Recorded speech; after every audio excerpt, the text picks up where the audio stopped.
Good morning. I've had another 3 nights with fever, and we've had almost continuous rain.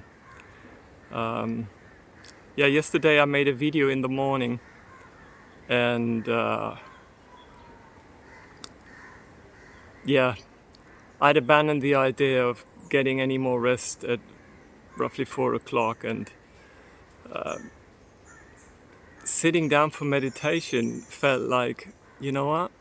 This is not really happening because the body doesn't even have the energy. Body is in a weird kind of, I don't know, this hot and cold, and the infection, that battle raging in the body, a certain restlessness. So meditating, the thought of sitting down for an hour of meditation feels very unrealistic. So, okay. I experienced myself as feeling like I'm in deep fog. Fog is everywhere. And not only everywhere around me, it's inside of me. I don't even know whether I'm thinking or not thinking. It's just, I don't know. And it's just also heavy. Or another picture I'm getting is there's this thick wall of thorns and, I don't know, bushes and vines. And it's just impenetrable. Yeah, on the other side, I know there's light, there's the aliveness, there's connection, there's love and all the good things, but no way to get there. There's not even anything shining through that wall. So no getting around it, no getting over or under it, by no means getting through it. You know.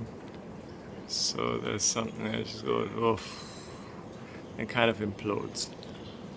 And I find myself just sighing. And just, okay, sigh for a little bit.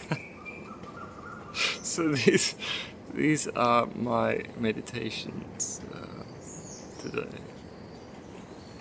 And at some point also, when the nights are as rough as these, then I at least just want to get out of bed. I don't want to be there anymore. So yeah, this has been my last 3 days. I feel really crappy in the morning, and then during the day it gets better.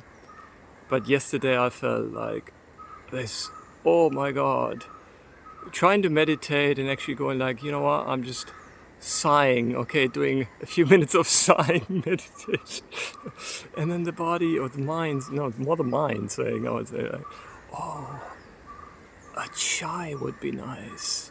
A strong espresso with fresh coconut milk would be nice. And another part of me saying like, why am I actually craving there? Like, what is it actually that I'm craving? So, yeah, shortly afterwards, I felt like, you know what, today, I'm just gonna indulge. Today, it's not happening. Yeah, so I had a sumptuous breakfast, and at some point I was getting worried whether this is going to backfire and hit me with nausea or anything, but it didn't.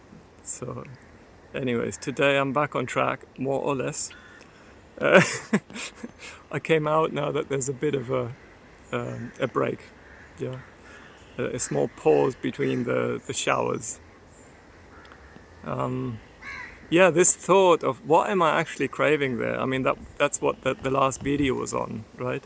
So this is something that's been on my mind a lot, because observing myself then later, having this chai, actually a chai and a coffee, both. Yeah. I noticed, you know what? It's by no means as pleasant. It's in no proportion to what my mind says it will do. It doesn't do that. No? Nor before, nor while, and afterwards either. So this question of what am I actually craving, what am I actually longing for? So what I've come to is in the end, essentially, we long for connection.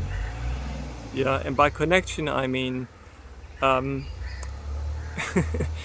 because as I've said many times, I don't think you can lose connection. I think connection is just there because, and even the word connection is weird because how can you be connected with something that you actually are? But then it gets philosophical, so let's not do that, right? Let's use language that is closer to what we actually experience in in our lives. I would say to be aware of the connection with life itself. Whether you call it life or whether you call it stillness or the universe or aliveness or a source, or it doesn't really matter, I guess. And I mean, even the English language, no? You can say, I feel cut off, right? Cut off from what? Well, being cut off is the opposite of being connected, right? So for me at least, that's what I'm actually longing for. And if that intimate connection is not a real experience, is not accessible as a true lived experience to me, then my system will somehow try to get, well, a replacement for that.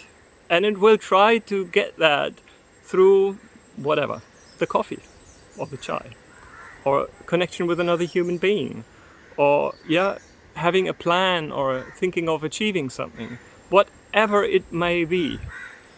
But it never does the trick. So what I'm doing,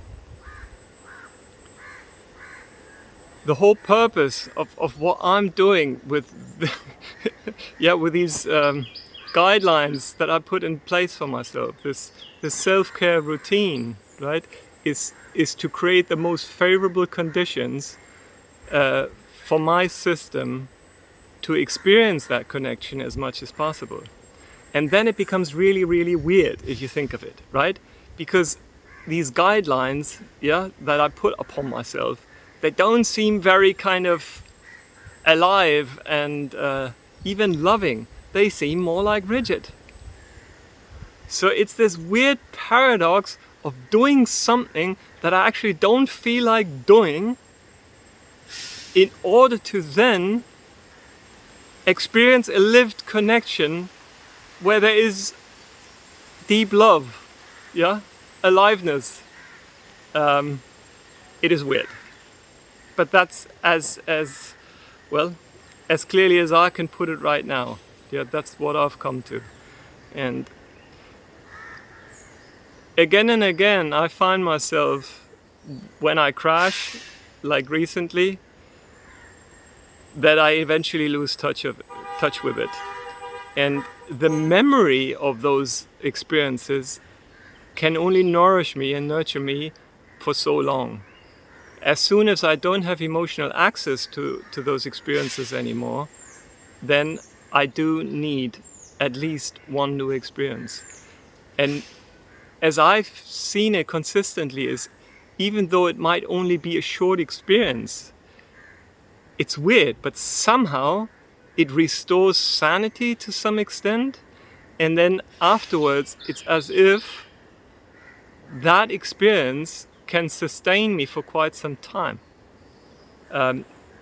Even if it's not a continuous state then afterwards. I don't know whether that makes sense to you, but that's the way I experience it. I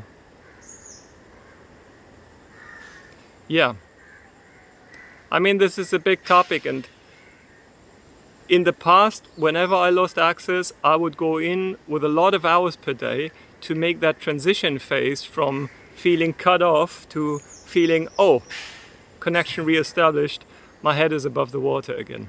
Yeah? There I am again. To make that phase as short as possible. Interestingly as well, before that happens, the whole system does not actually want to be in the present moment. It doesn't want to sit in silence. Interestingly, after that connection is reestablished, I feel like, oh, let's meditate a little more. Oh, let's be silent again. Yeah.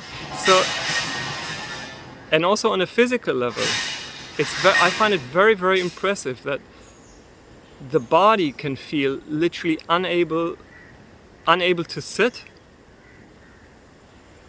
And once that experience, yeah, the reconnection has happened, suddenly, oh, why is that back pain gone now? Like, why do the muscles feel so much stronger suddenly out of nowhere?